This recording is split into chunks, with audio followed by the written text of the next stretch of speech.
lost a sibling, my sister Hope, in 1998 from the HIV and AIDS virus. So I have two cousins that was diagnosed with HIV. And then fast forward to maybe 2014, my baby brother was diagnosed with HIV literally a week before his 18th birthday. Growing up, I found out that my mom had HIV when I was in middle school. In 2018, my best friend of 10 plus years passed away from the virus. I actually did not find out that she was infected until after her passing.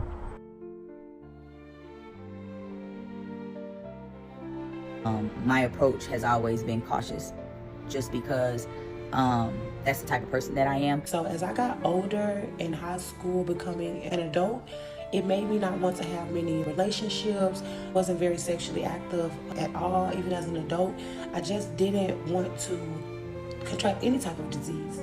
And it made me not date a lot.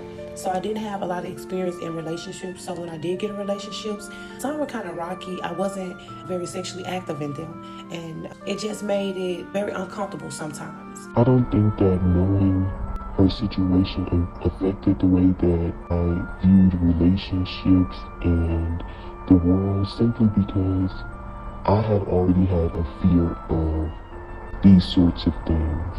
I've had family members who have passed away from HIV, and then just the stigma around it.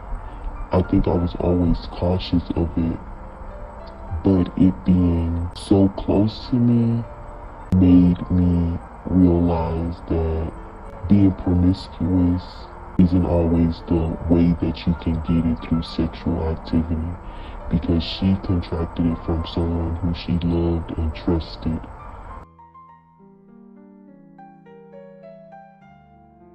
I love to go spread awareness about it, let people understand the different ways of contracting it, because I thought when I first found out about it as a kid, basically a teenager, I was like, oh my God, I can't eat after my mom. I can't share the same cups in the house. I have to get plastic utensils.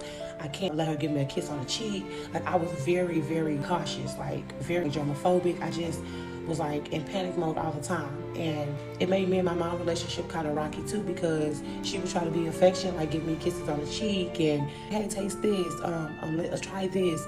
And I would be like, oh, let me get my own fork, let me get my own spoon, or don't kiss me on the cheek, kiss me on my hand. Like, it was very awkward between us because I wasn't knowledgeable. I honestly got to see people's true colors. I believe this is why people in the 80s did not disclose their diagnosis and would say that they had cancer or lupus or things, pneumonia and things like that, because people in the early 90s were treated so badly that had HIV. Even doctors and nurses would not treat these people the way they were supposed to be treated.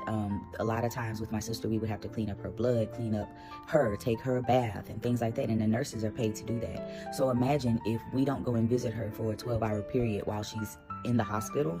Once we get there, we have to now do everything that the first and second shifts nurses should have done, as far as cleaning her up, making sure she ate, feeding her, things like that. I learned that racism also in the medical field exists heavily. This is when I started finding out about women of color, and I started finding out about how we were dissected on, and just there were so many heinous acts that were done in the name of medicine to Black women. I started finding out about the the death rate for Black mothers in the hospitals and things like that. I started learning a lot about what Black women experience in the medical field. That's what I learned watching my sister's experience, and it was mind-blowing to me, because you pick this profession to help everyone. Because I was born in the 80s, I feel like there was a lot more research done by the time I was old enough to find out about the disease. By the time my best friend passed away from the disease, there was a whole plethora of information that I had already knew. The stigmas behind it, as far as, oh, it's a quote-unquote gay person disease, had already been debunked in my mind. I've watched documentaries with people who were born with the disease. I've watched documentaries about people who were in relationships with the person with the disease, and they were negative. So by the time it hit my doorstep, I didn't necessarily have any stigmas in my mind that needed to be debunked. It was just life-shaking to know that, wow, even if you're doing everything that you're supposed to do to keep yourself safe, it's still a possibility that it could come to you. And that in itself is just a scary thought.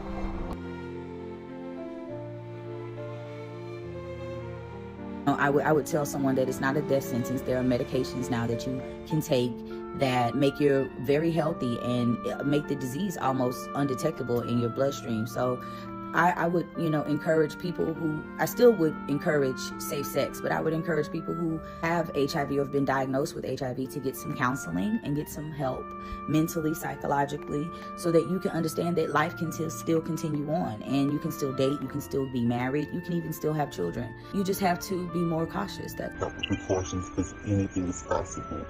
You have people that's on there, they use alias names, they use burn numbers, so when you try to reach out, like, they already know what they gave you, and so they know there's some possibility when you find out, you're gonna reach out to them. And if you don't know, like, their information, if you don't know where they stay, if you don't know their first, last name, how are you gonna trace that? So I think being very knowledgeable about HIV and AIDS is very important, whether you have a family member or you know someone with it or you have it yourself. Like, you want to be very aware of how it can attack your immune system, how it can make you very tired, how easily you can get sick. A normal cold can turn into pneumonia so quick because your immune system and your T cell counts, your blood red cell counts, all those things are lower or higher than usual. If I could tell the world one thing about the HIV AIDS virus, it would be to know your status. Oftentimes, we're in relationships, we get comfortable in the fact that we are being loyal, faithful, and true to our person. But I think it's important for you to get regular checkups, even if it's just your annual checkup. Don't skip testing for the virus. It's not a comfortable thing to ask for or do, especially when you're in a relationship, but it's a wise thing to do. With modern technology, there's new ways that you can become undetectable if, forbid, you were to get the virus. But for your sake and the sake of your loved ones, get regular testing.